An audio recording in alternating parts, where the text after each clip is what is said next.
जरा सोचो, अगर आपके लिए टाइम स्लो चलने लग जाए तो आप क्या क्या कारनामे कर सकते हैं। कुछ ऐसा ही होता है जैंग बू के साथ। तो कहानी की शुरुआत एक सीसीटीवी कंट्रोल सेंटर को दिखाते हुए होती है, जहां दो औरतें एक यंग न्यू वर्कर के बारे में बात कर रही होती हैं, जो बंद कमरे में भी धूप का चश्मा पहने बैठा था। तभी अचानक सबको एक कैमरे में दो चोर भागते हुए दिखाई देते हैं, जिसके बाद कर्मचारी अपने बॉस को इसके बारे में खबर देते हैं और वो तुरंत पुलिस को बुला लेता है। ऑफिस में हर कोई सीसीटीवी कैमरे पर उन चोरों को ट्रैक करता है, पर वो चोर जल्द ही सबकी नजरों से गायब हो जाते हैं। जब चोरों का कोई सुराग नहीं मिलता और सब निराश हो जाते हैं, तो चश्मे वाला वो नया कर्मचारी उन्हें एक क्लिप दिखाता है, जिसमें पता चलता है कि दोनों चोर एक गली में छुपे हुए थे। उसकी मदद से जल्द ही पुलिस उन्हें पकड़ लेती है। उस एम्प्लॉय का नाम यो जैंग बू था। उसकी आंखों की प्रॉब्लम ऐसी थी कि वो हर चीज को स्लो मोशन में देखता था। आंखों की इसी खराबी की वजह से उसने चोरों के तेज भागने के बावजूद भी उन्हें छिपते हुए देख लिया था। यहाँ सीन शिफ्ट होकर पास में चला जाता है और हम देखते हैं कि जैंग बू क्लास 5 का स्टूडेंट है।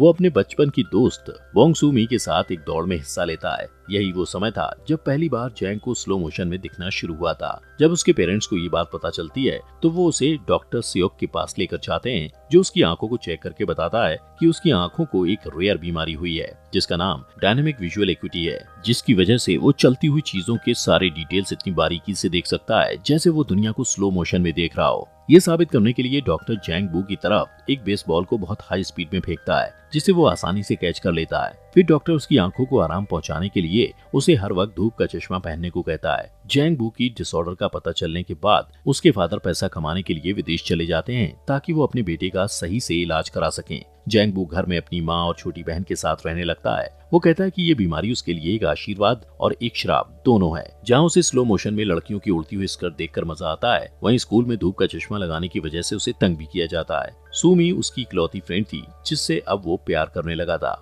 पर जैसे जैसे समय बीतता जाता है, जैंग की दोस्त होने के कारण लोग उसे भी तंग करने लगते हैं और मजबूरन सू को जैंग का साथ छोड़ना पड़ता है। उसके बाद जैंग का कोई और दोस्त नहीं बनता, इसलिए जैंग चाहता है कि उसकी आंखें पूरी तरह खराब हो जाएं। इसलिए वो हर वक्त टीवी देखता रहता है, लेकिन उसकी आंखें खराब नहीं होती, पर उसे सुपर हीरो वाले नाटक देखने की लत लग जाती है। वो सभी एक्टर्स को बारीकी से ऑब्जर्व करता है और उनके सारे दांव पेच सीख लेता है, पर प्रैक्टिस करने के लिए कभी बाहर नहीं जाता। उसके फादर पैसे बचाने के लिए छुट्टियों में भी नहीं आते। इसी तरह साल दर साल बीतने लगते हैं, पर एक दिन अचानक काम करते हुए एक्सीडेंट में उसके फादर की मौत हो जाती है और सब कुछ बर्बाद हो जाता है। उनकी मौत के बाद जैंग बू की लाइफ में कोई दूसरा मर्द नहीं बचा था। तब उसे डॉक्टर सियोक की याद आती है, तो वो उनसे मिलने के लिए जाता है। वो उसे अपने घर से बाहर निकलने और पैसा कमाकर अपने घर वालों की मदद करने की सलाह देते हैं। इसलिए जैंग बू सीसीटीवी कंट्रोल सेंटर में काम करने लगता है। यहाँ सीन शिफ्ट होकर फिर से प्रेजेंट में आ जाता है। वो खुद से बातें करता है कि उसे लोगों को स्क्रीन पर देखना अच्छा लगता है, क्योंकि इससे उसे उन ड्रामास की याद आ जाती है जिन्हें वो बचपन से देखा करता था। सिर्फ फर्क इतना था कि इस ड्रामे में सभी लोग मेन एक्टर्स थे। एक दिन उसका साथी वर्कर बियोंग सू उनके बॉस से जैंग के बिहेवियर के बारे में बातें करता है। वो कहता है कि जैंग बहुत चुपचाप रहता है और किसी से बात नहीं करता। वो अपने बॉस से वादा करता है कि वो जैंग का ध्यान रखेगा, क्योंकि वो एक टैलेंटेड लड़का है। इसके बाद से वो जैंग के पास ही बैठने लगता है और काम के दौरान उससे बात करने की कोशिश करता है, लेकिन शर्मिला जैंग बू उसके सभी सवालों का जवाब सिर हिलाकर देता है और मुंह से कुछ नहीं बोलता। कैमरा मॉनिटर करते वक्त वो काउंट करता है कि एक निश्चित जगह पर पहुंचने में लोगों को कितने कदम चलने पड़ते हैं। बियोंग सू को ये सब अजीब लगता है, पर वो कभी उससे इस बारे में नहीं पूछता है। जैंग बू से घुलने मिलने के लिए वो उससे पूछता है कि उसकी कोई गर्लफ्रेंड है या नहीं।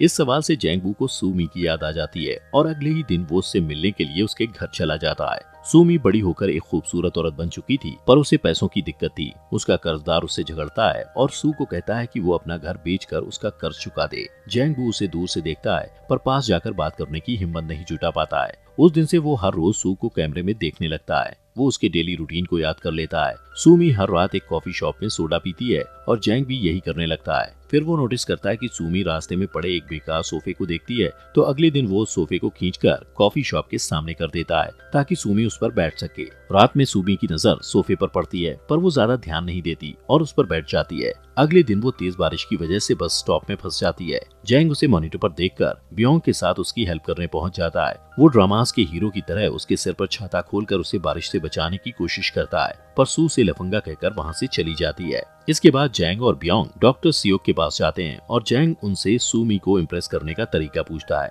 वो जैंग बू से सू को फ्लावर्स देने को कहता है। अगले दिन सूमी को म्यूजिकल ड्रामा में ऑडिशन देने के लिए जाना होता है, पर उसे देर हो जाती है तो वो मैनेजर को कॉल लगाती है और उसके कहने पर ऑडिशन के लिए रास्ते में ही गाना शुरू कर देती है। उसके बढ़िया गाने को सुनकर राह चलते लोग उसे हैरत से देखने लगते हैं। जैंग बू भी फूलों का गुलदस्ता लेकर वहाँ पहुँच जाता है। सू का गाना खत्म होने के बाद वो उसे बुके देता है, पर सू को ये अच्छा नहीं लगता। वो कहती है इन फूलों की जगह वो जहर का बॉक्स ज्यादा पसंद करेगी। ये कहकर वो जाने लगती है कि तभी जैंग बू उसे उसके नाम से पुकारता है और उसके बचपन के दोस्त के रूप में अपना इंट्रोडक्शन देता है, पर वो कहती है कि उसका नाम बोंग सूमी नहीं ओ सूमी है। और इस तरह जैंग बू को पता चलता है कि आज तक उसने गलत लड़की का पीछा किया था, पर अब बहुत देर हो चुकी थी क्योंकि अब वो उससे प्यार करने लगा था। उस दिन शाम को वो दोनों अचानक एक दूसरे से टकरा जाते हैं जहाँ सूमी शॉपिंग करके लौट रही होती है। जैंग को देखकर सूमी जैंग से अपने राशन बैग्स उठवाती है। फिर जब वो जाने लगता है तो वो उससे पूछती है कि वो बोंग सूमी को क्यों ढूंढ रहा है, तो वो कहता है कि वो बचपन से उसे चाहता है। दूसरे दिन ऑफिस में सीसीटीवी के मॉनिटर पर जैंग बू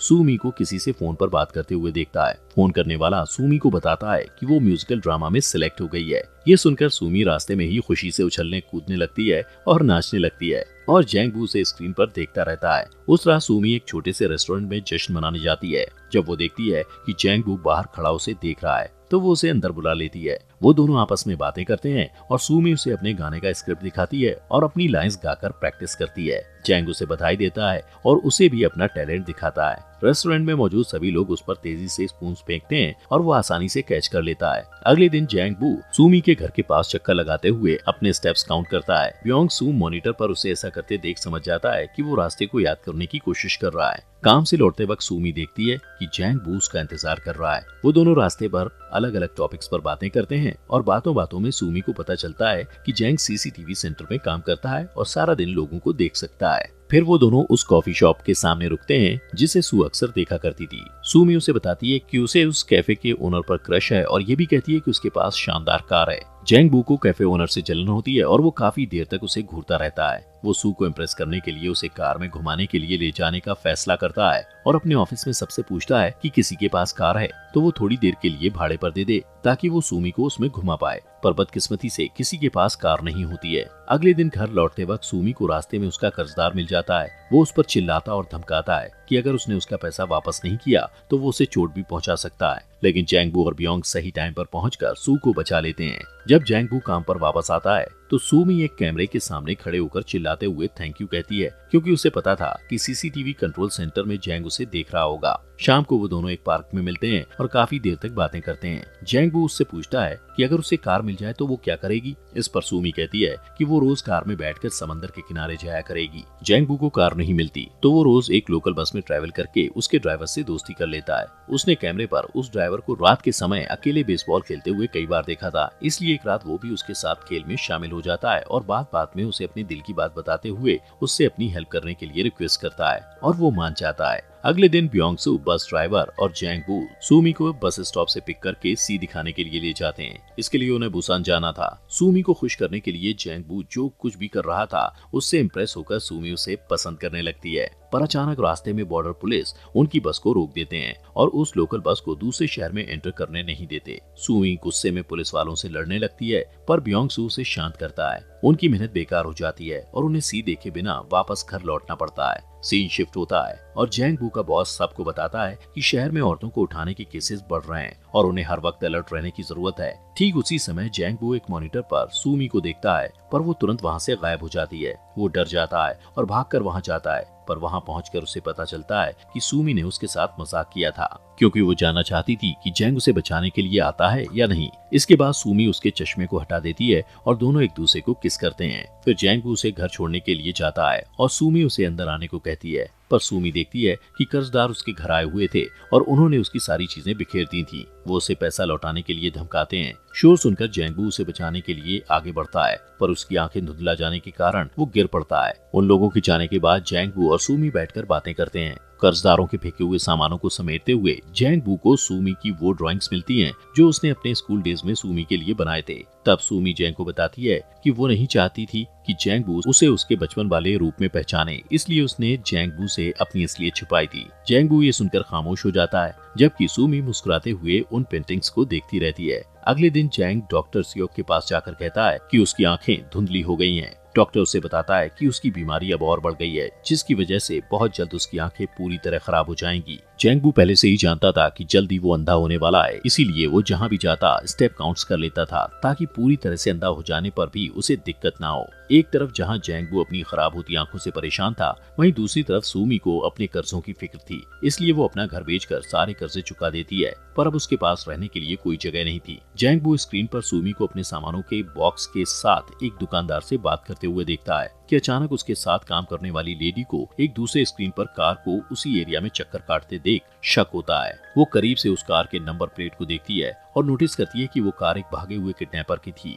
वो फौरन अपने बॉस को खबर करती है और तुरंत ही पुलिस को भी इन्फॉर्म कर दिया जाता है। पर तभी कार सबकी आंखों से गायब हो जाती है और सूमी भी जैंग की नजरों से ओझल हो जाती है। जैंग को डर लगता है कि कहीं सूमी को कुछ हो ना जाए और वो उसे बचाने के लिए साइकिल लेकर निकल जाता है। रास्ते में उसकी आंखें पूरी तरह खराब हो जाती हैं और उसकी साइकिल एक कार से टकरा जाती है, जिससे वो गिर जाता है। ब्योंग सू कैमरे में ये सब देखकर उसकी हेल्प करने के लिए जाता है। उधर एक अनजान आदमी सूमी के पास जाकर उसका हाथ पकड़ लेता है, लेकिन वो उसे कहीं ले जाता इससे पहले जैंगबू उनकी तरफ दौड़ने लगता है। इसी बीच किडनैपर भाग जाता है और जैंगबू एक बस से टकराते टकराते बचता है। तभी पुलिस वहां आ जाती है और सूमी को पूछताछ के लिए ले जाती है। अब जैंगबू रास्ते में अकेला रह जाता है। तभी ब्योंगसू उसकी हेल्प करने के लिए आगे बढ़ता है। जैंगबू अपने दोस्त का हाथ पकड़ लेता है और अपनी आंखें खराब हो जाने पर दुखी होकर रोने लगता है। इस घटना को कुछ दिन बीत जाते हैं। सूमी अपनी लाइफ में बिजी हो जाती है और जैंगबू को कांटेक्ट नहीं करती। जब भी उसे जैंगबू की याद आती है तो वो सीसीटीवी कैमरे को देखने लगती है। कुछ महीनों के बाद जैंगबू उसे अपने फेवरेट कॉफी शॉप में दिखाई देता है। वो खुश होकर उसके पास जाकर हाथ हिलाती है, पर जैंगबू को एक वॉकिंग स्टिक निकालकर दूसरी तरफ जाते हुए देखकर शॉक रह जाती है।